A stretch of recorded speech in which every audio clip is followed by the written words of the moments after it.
presidente da Câmara dos Deputados norte-americano, Mike Johnson, recebeu os documentos enviados por Elon Musk sobre os crimes cometidos pelo ministro Alexandre de Moraes. Segundo o Departamento de Justiça norte-americano, o FBI prendeu o vice-diretor acusado de receber propina para passar informações sobre a questão de vários brasileiros que tiveram que fugir do Brasil por conta da censura patrocinada por Alexandre de Moraes. O chefão do FBI descobriu uma conta secreta do então vice-diretor Paul Abate, onde recebia dinheiro de propinas. Além do mais, também foi descoberto que Paul ajudava um dos maiores cartéis do mundo, atrapalhando inclusive investigações e destruindo evidências. Christopher Wray deu fortes declarações nesta terça-feira, após ter revelado para o presidente da Câmara dos Estados Unidos, Mike Johnson, que Paul passou informações privilegiadas para o ministro Alexandre de Moraes para tentar deportar os desafetos do senhor ministro,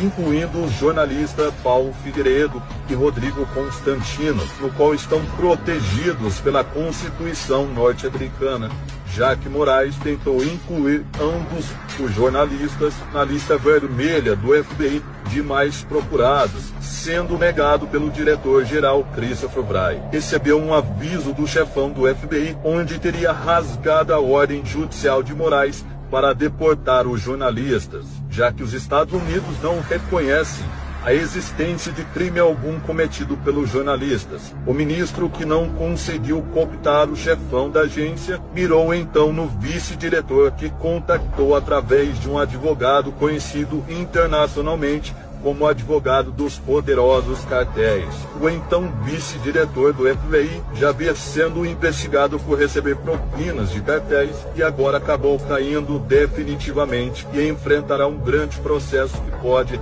resultar em sua prisão perpétua. Segundo Mike Johnson, que sugeriu a destituição de Alexandre de Moraes do cargo por claras evidências que o ministro usurpou de sua competência para seu benefício próprio. O nome do ministro Alexandre de Moraes havia sido alvo da agência norte-americana desde o ano passado, após vários parlamentares irem até o Congresso dos Estados Unidos para levar evidências de que o ministro Alexandre, além de ter recebido propinas de cartéis, também infringiu leis para seu próprio benefício. O FBI acredita que Moraes ajudou a expandir um dos maiores cartéis do mundo. A agência vem deflagrando várias operações que visam capturar os membros desse cartel. A pedido do presidente da Câmara dos Estados Unidos, o FBI resolveu incluir o Brasil na lista de países onde juízes de cortes superiores veementemente favorecem criminosos, incluindo chefes de cartéis que recentemente a Interpol revelou que o Brasil abriu as portas com a chegada desse governo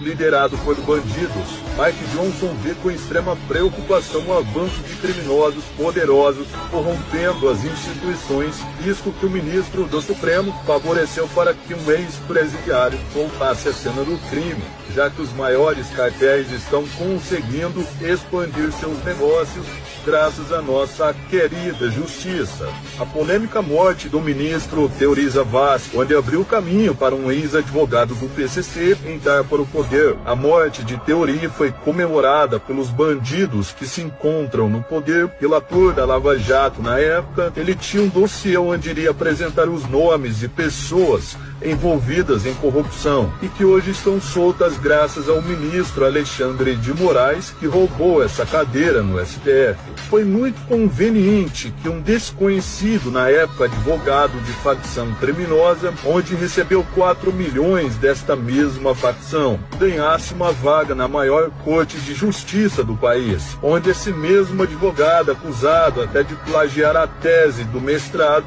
ganhou uma cadeira no Supremo Tribunal pelo então, na época, presidente Michel Temer, que nem tinha pretensão de indicar Moraes ao cargo, mas sim foi através de Aécio Neves, condenado pelo até então ministro relator da Lava Jato, Teoriza Vaz. Zavascki. Um dos investigadores na época, policial federal Sanderson, relatou que a investigação sofreu uma forte interferência política e até mesmo do próprio Poder Judiciário, que teria ordenado a troca de investigadores da época e a pedido do ministro Dias Toffoli, que mandou arquivar o inquérito. Segundo o deputado Sanderson, não há dúvidas de que a morte do ministro Theory foi orquestrada por pessoas com um projeto pessoal de poder. Quando Moraes assumiu o lugar de Theory no STF, logo de cara pegou os processos de seus companheiros de quando era afiliado em partido político e, para nenhuma surpresa, acabou absolvendo todos, até mesmo seu amigo Aécio, condenado pelo ministro Theory. O policial federal Sanderson, após ter ameaçado de prisão pelo ministro Alexandre, revelou que esteve participando de uma reunião com o chefão do FBI,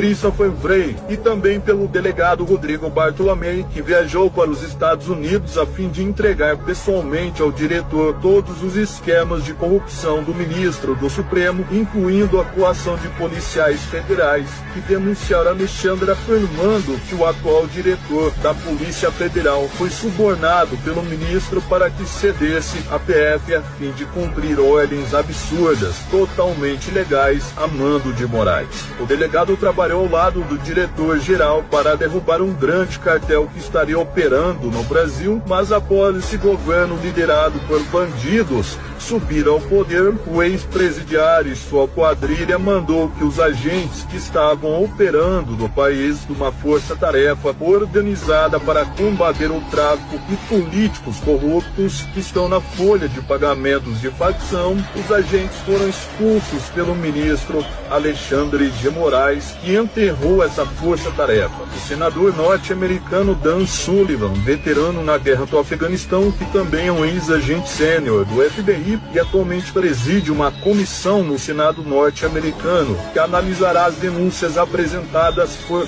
Elon Musk. Sullivan, que já teve embates com o ministro Alexandre de Moraes, reforçando o pedido para a comunidade internacional processar criminalmente o magistrado brasileiro. Sullivan ficou conhecido pela atuação no combate a cartéis nos Estados Unidos, onde realizou prisões de juízes que foram flagrados recebendo propinas de cartéis. Dan Sullivan agora preside a comissão no Senado norte-americano para assuntos estrangeiros. A comissão presidida por Sullivan foi responsável por autorizar o FBI a monitorar juízes da América do Sul por claras evidências de envolvimento com o narcotráfico. O nome do ministro Alexandre de Moraes havia sido alvo da agência norte-americana desde o ano passado, após vários parlamentares acusarem o ministro de receber propinas de um dos maiores cartéis do mundo. O FBI deflagrou várias operações que visam capturar os membros dessa facção, inclusive um advogado que delatou que o ministro da Suprema Corte recebeu 10 milhões em propinas para soltar um dos chefes do PCC. A pedido do senador, o FBI incluiu o Brasil na lista negra de países onde juízes de cortes superiores favorecem criminosos, incluindo chefes de cartéis, que recentemente a Interpol revelou que o Brasil abriu as portas com a chegada desse governo liderado por bandidos. O senador Sullivan havia parabenizado a comunidade internacional por seguir em frente com o processo que pode pedir a prisão do ministro Alexandre de Moraes. O senador republicano vê com extrema preocupação esse avanço de criminosos poderosos corrompendo as instituições, visto que o ministro do Supremo favoreceu para que um ex-presidiário voltasse à cena do crime. O próprio delegado Rodrigo Bartolomei, que também esteve por várias vezes em Washington, na sede do FBI, em reunião com o Departamento de Justiça norte-americano, alertando para o avanço que o Supremo está fazendo ao se beneficiar com vendas de sentenças, já que as maiores facções do mundo estão expandindo suas operações para o Brasil graças ao governo do ex-presidiário, que até mesmo recebe um dos chefes de facção no gabinete do Ministério da Justiça. A maior agência Agência de Investigação do Mundo, FBI, informou ao Departamento de Justiça dos Estados Unidos que o Brasil estaria escondendo chefes de cartéis poderosos que resolveram se refugiar aqui com a benevolência do atual governo, onde um ladrão condenado por múltiplos crimes resolveu conceder refúgio para chefões do crime internacional que são procurados pela Interpol e pelo FBI. De acordo com o delegado Rodrigo Bartolomei, que avisou ao chefão do FBI, Christopher Wray, que o governo brasileiro está protegendo um dos homens mais perigosos do mundo, que resolveu se esconder nesse paraíso da criminalidade chamado Brasil. Após o FBI deflagrar mais uma operação para reprimir a atuação de grandes cartéis na América do Norte, os bandidos resolveram curtir a hospitalidade do Brasil graças à nossa querida justiça, pois de acordo com a agência norte-americana, que tem monitorado autoridades que recebem dinheiro de cartéis, a Suprema